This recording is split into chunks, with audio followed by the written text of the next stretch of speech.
Good afternoon, everyone. Thanks for joining us today. As usual, I will start by going over the agenda. In a few moments, I will turn the program over to one of my colleagues in our Rochester office, Travis Tallarico. Travis will be giving us an update on guidance from the United States Department of Labor on independent contractor classification. Next up, we will have Alyssa Christian from our Syracuse office to discuss with us general corporation law amendments that were issued by the state of Delaware. And last but certainly not least, Carl Dubel is with us from our Rochester office. Carl will be discussing an exception to a longstanding limitation on municipal liability that was created by the New York State Court of Appeals. Okay, I will now turn it over to Travis for his update. Travis? Thank you very much, Carrie, and hi, everyone. Thank you all for tuning in as always. As Carrie mentioned, going to be briefly talking about an update from the Federal Department of Labor's Wage and Hour Division in regard to its standard for analyzing whether an employee can be properly classified as an employee or an independent contractor under the FLSA. Recently on May 1st, the DOL issued updated guidance as to how it's going to interpret the standard. So presently, there is a 2024 final rule that had been previously in place that is now subject to a plethora of legal challenges.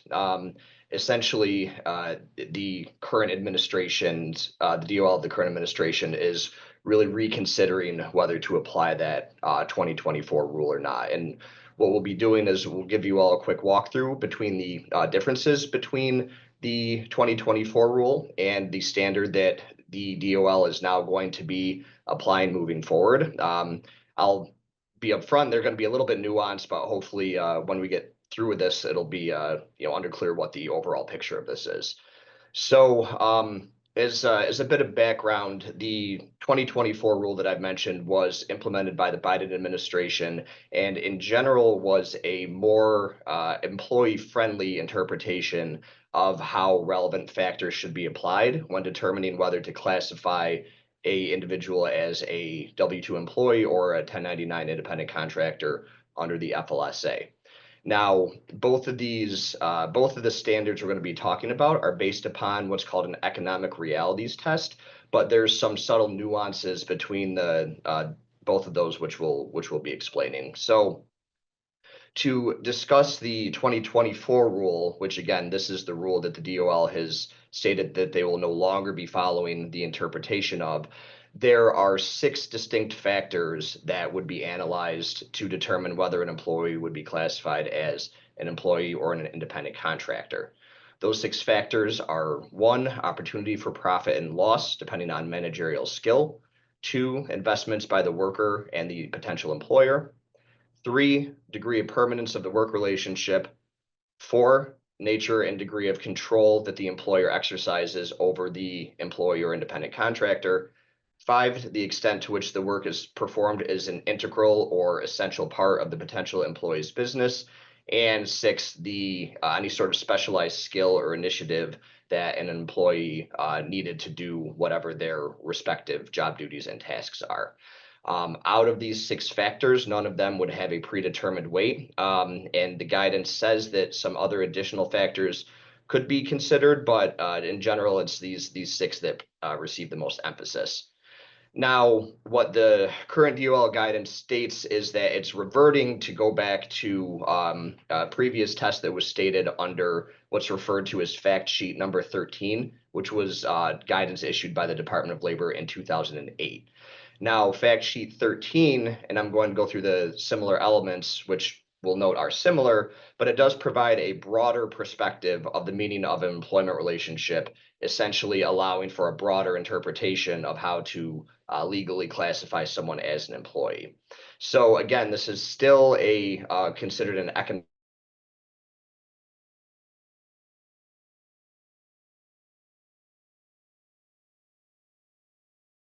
what I just read off, but the first is the extent to which the services rendered are an integral part of the employer's business. 2, the permanency of the relationship, so how long the employee or independent contractor have been affiliated with the employer, the amount of the alleged contractor's investment in facilities and equipment, again, the nature and degree of control by the employer over the work, the alleged contractor's opportunities for profit and loss, the amount of initiative, judgment, or foresight in open market competition with others required for the success of the claimed independent contractor, and finally, the degree of independent business organization and operation. So for example, that seventh factor is a little bit different, where from the prior standard is that would essentially give a contractor a bit more, well, it would be easier to classify them as a contractor if, say, for example, they are actually established or doing business, working under a DBA, or, have their own actual independent business for their, their side job. And this standard that I just reiterated, there's a few other important things to note. So there's a few factors that are considered immaterial under the standard, so to not be considered. And some of these facts are where the work would be performed physically, in absence or presence of any sort of formal employment agreement or contract, or whether an alleged independent contractor is licensed by the state or local government. Further, the standard has held that the time or mode of pay does not impact this analysis. So I know that was probably a lot to take in, but hopefully that provides some semblance of guidance for things moving forward here. Thanks, Travis. So can you tell us what this all means for employers from a practical standpoint? Yeah, absolutely. So so technically the 2024 rule is still in place, but it is not actually being followed by the current DOL. To break this down even a bit more simply, this is showing a trend and potentially a change and maybe a new rule coming down the pike that's going to be providing for a much more lenient standard to allow employers to classify their workers as independent contractors versus employees. Great. Yeah, thanks. That's very helpful. Okay, yeah, up next we have Alyssa to discuss Delaware's general corporation law amendments. Alyssa, thanks for joining us again today. I will turn it over to you. Thanks, Carrie, and hello, everyone. As Carrie said, today I'm going to give a high-level overview of some of the recent changes to the Delaware corporation law. So let's move to the next slide where, I'll discuss why exactly we're going to be looking at the Delaware General Corporation Law. If some of you are wondering why, it's because Delaware is usually associated as the go-to state for corporations. It's known as being very business friendly, and as a result, an estimated 68% of Fortune 500 companies are actually incorporated there. It gets this business-friendly reputation for quite a few reasons. Some of them will include the privacy or easy registration and the sophisticated judiciary. When I say privacy, I'm referring to the privacy that's afforded to the entities on the Department of State's database. So for example, if an entity is incorporated in Florida, I can easily just go online to the Florida Department of State's website, and I can see all of the filings that are required, their annual reports. It's all publicly accessible and free. Whereas in Delaware, an entity only needs to report a registered agent, but all of the other information that is required to be reported is not publicly accessible, or if it is, I would need to pay a fee in order to view it. So not very easy to get this information, which affords the entity a lot of privacy. In a similar vein, the registration process in Delaware is very straightforward and easy, but a main reason for it being so business friendly and a huge benefit for some corporations is that it has a sophisticated judiciary when it comes to business transactions. And this has caused some of the changes that we're going to discuss today. So on the next slide, I have some background on what's changing in Delaware. So I entitled this Dexit, which is the cute name that the media has given this recent trend of companies leaving the state of Delaware. So states that are growing in popularity include Texas, Nevada, and Wyoming. And there are a few reasons attributed to these departures, but the reasons that these changes seek to address stemmed from recent case law and specific transactions involving conflicted members that were challenged in court and even overturned. So challenges like these have caused a lot of uncertainty regarding transactional matters. It's growing to be a very litigious environment, and there have been some high-profile departures from the state of Delaware. So for example, Tesla recently left the state of Delaware for another state. All of this is a huge threat to Delaware's revenue. As I said before, there are so many businesses incorporated there. As a result, Delaware makes a significant portion of its budget from things like filing fees collected and such. So on the next slide, I go over what Delaware is doing to fix this issue, which is known as SB 21, which is, as I said before, are amendments to the Delaware General Corporation Law. This amendment mainly amends two sections of the corporation law, and as I said before, overturns some recent decisions regarding self-dealing transactions. It was signed into law pretty quickly, however, it's not without controversy. So on one hand, it gives business leaders more predictability and consistency when it comes to these business transactions, which, as I said before, with the court cases overturning them, that is something that business leaders are looking for. However, on the other hand, these changes also make it harder for stockholders to sue corporations and, seek remedies when they think a self-dealing transaction has harmed them. It also undercuts the Chancery's credibility, which is known for being, very sophisticated and well known for its business decisions. Despite this controversy, though, let's go over what this amendment actually does, which would be, so on the next slide, I have the changes to section 144. Section 144 governs when a contract can be voided or a transaction that involves conflicted directors and officers can be overturned. The new law now adds a specific safe harbor to approve these transactions. So if these transactions are approved in accordance with the new procedure laid out in section 144, there's much more certainty that the decision cannot be challenged in court and then overturned. On the next slide, I go over how section 220 is revised. So typically, stockholders have the right to demand and inspect the books and records of a corporation. However, the books and records definition previously was not defined and has grown to be bigger and bigger of what is considered books and records. With this expansive definition, it's grown to be a major expense and source of uncertainty for businesses, because the recent cases have expanded this scope to include things that are best kept private, such as emails, chats, and other things, all of which, if you're involved in a case, is going to give the stockholder the upper hand in that claim. So to remedy this, the law now adds a definition of books and records, and it limits the scope of that to typically what's called board level materials, and these would include minutes, bylaws, financial statements. It also limits them to like the last 3 years.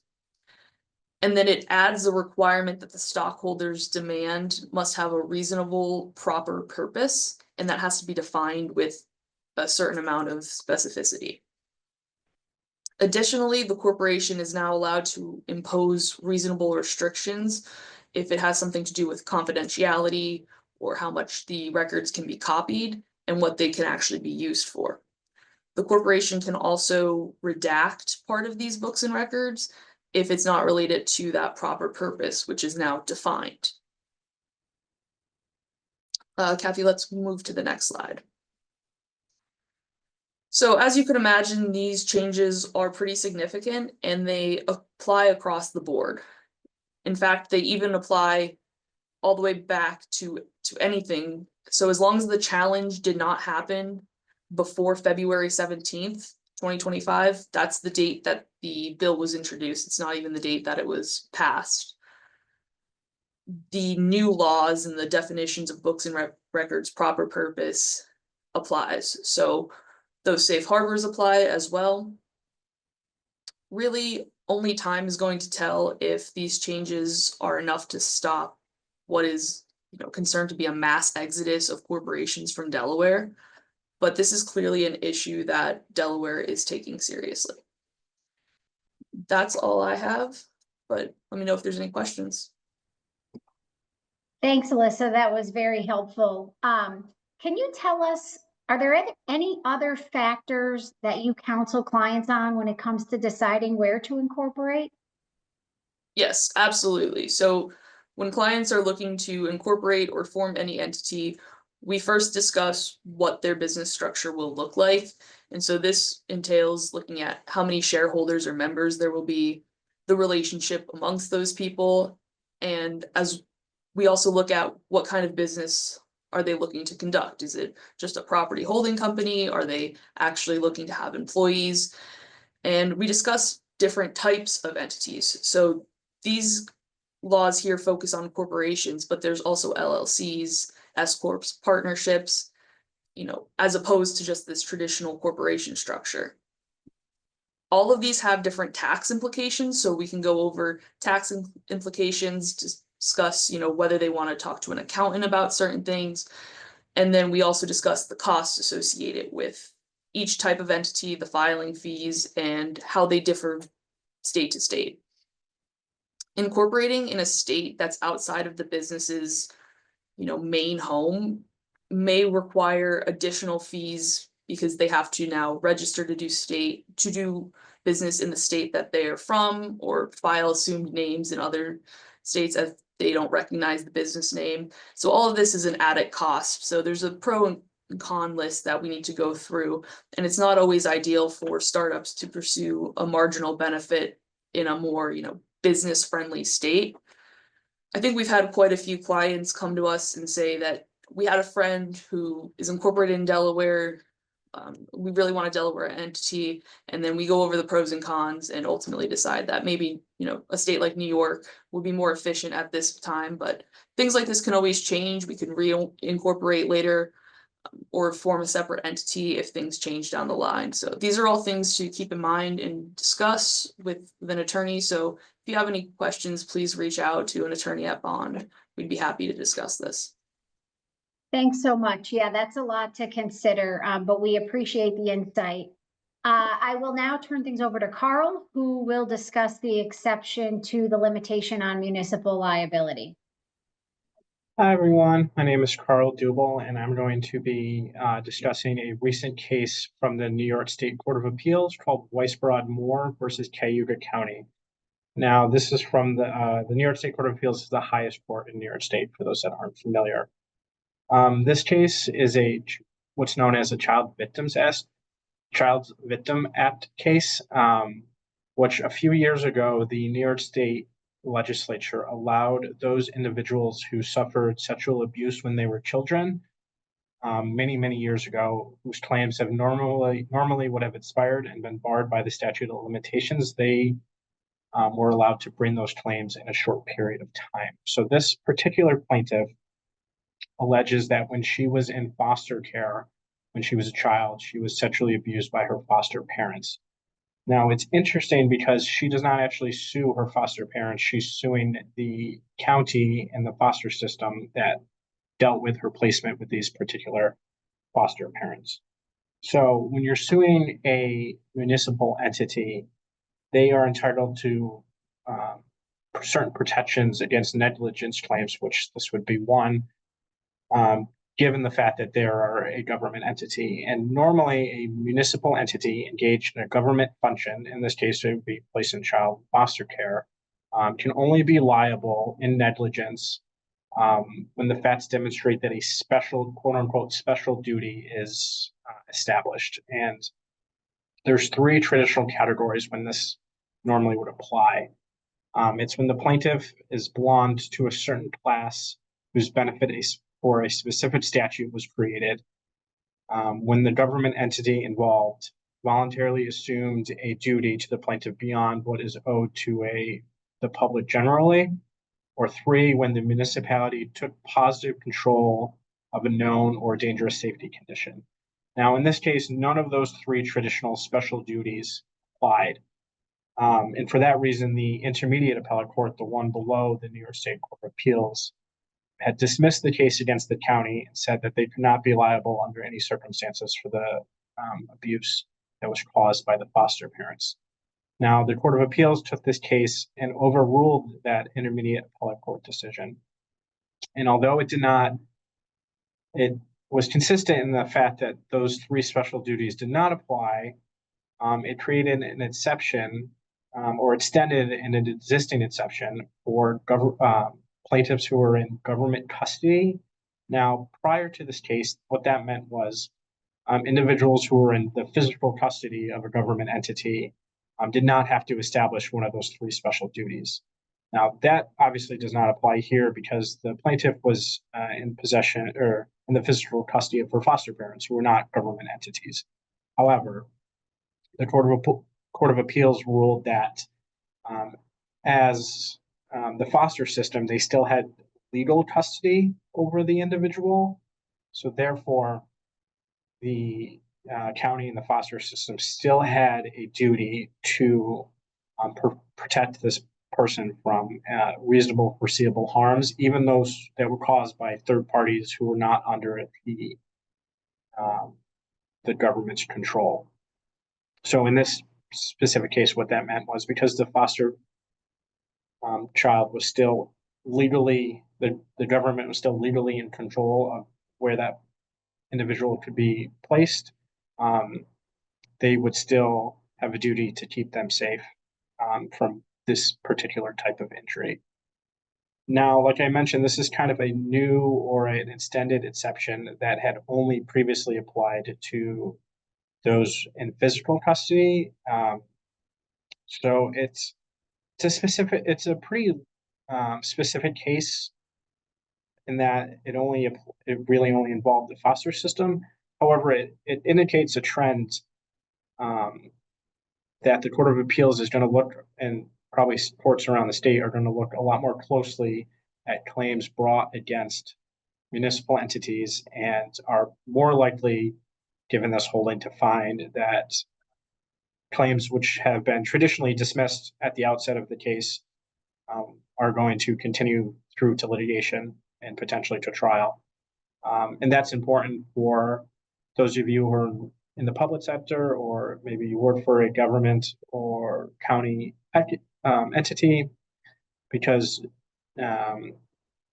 negligence and other traditional tort cases, which may have been dismissed, are not going to be dismissed and could really extend liability and litigation costs depending on the type of case. Carrie, that's all I have. Great, thanks, Carl. I know that you mentioned this already, but can you just reiterate for the group the types of entities that this decision applies to? Sure. So I'm sure many of you work in the private sector. Luckily, you don't have to worry about this specific case. This is really just directed to those entities that are in the public sector. So for this specific case, it was a county government or a county agency, but it would apply in equal force to more local entities like towns or cities, entities, government entities, really in general. Great, that's very helpful. Thanks so much. And thank you everyone for tuning into the webinar today. That's all we have. The contact information for all of today's presenters is on the screen. As usual, please feel free to contact any of the presenters or myself with any questions. Gabe will be hosting the webinar next week on May 13th. Please join him if you're able to do so. Have a great rest of your day, everyone. Thank you very much.